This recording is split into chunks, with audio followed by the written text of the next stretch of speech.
เสียงจากผู้ใหญ่บ้านมันเรียกให้มาทำงานรับราชการด้วยความจริงใจดูแลพี่น้องนั่นคือหน้าที่ผู้ใหญ่แม่นยากปานใดก็ไปว่าแต่เอิ้นใจได้ทุกเวลา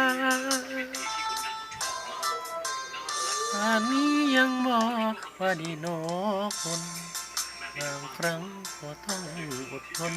ฟังเสียงเขาบ่นชาวบ้านเขานาบ่ถูกใจแน่ก็พากันเอาไปเว้านินทาบัดความดีเฮานั้นนะเฮ็ดน้ำจนว่าเพิ่นฮอดบ่มองเงินเดือนแต่ละเดือนก็พอสำนั้นออกงานสังคมทุกวันรู้สึกว่ามันมาพอใส่ซองคิดไปคิดมาบางเทื่อผู้ค่ารู้ตนเจ้าของ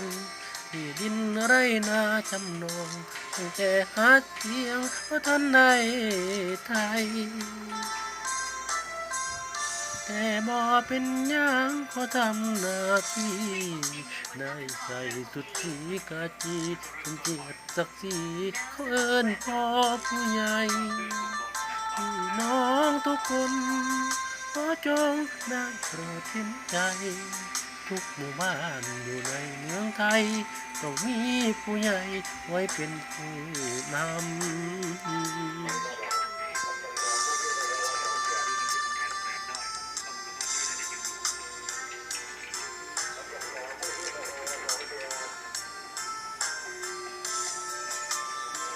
แต่นั่นไม่ใช่คีย์การ์ดของห้องพักนี่พวกเขาพักห้อง423ฉันว่าจะไปดูชั้น8ของโรงแรมนั่นกันดีกว่าเงินเดือน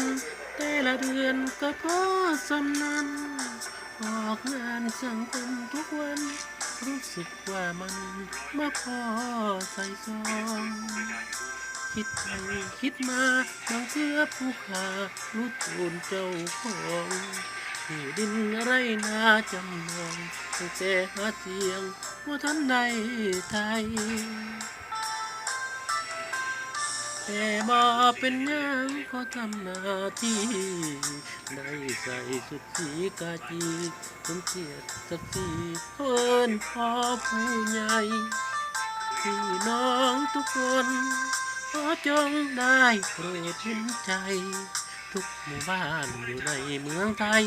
ต้องมีผู้ใหญ่ไว้เป็นผู้นำ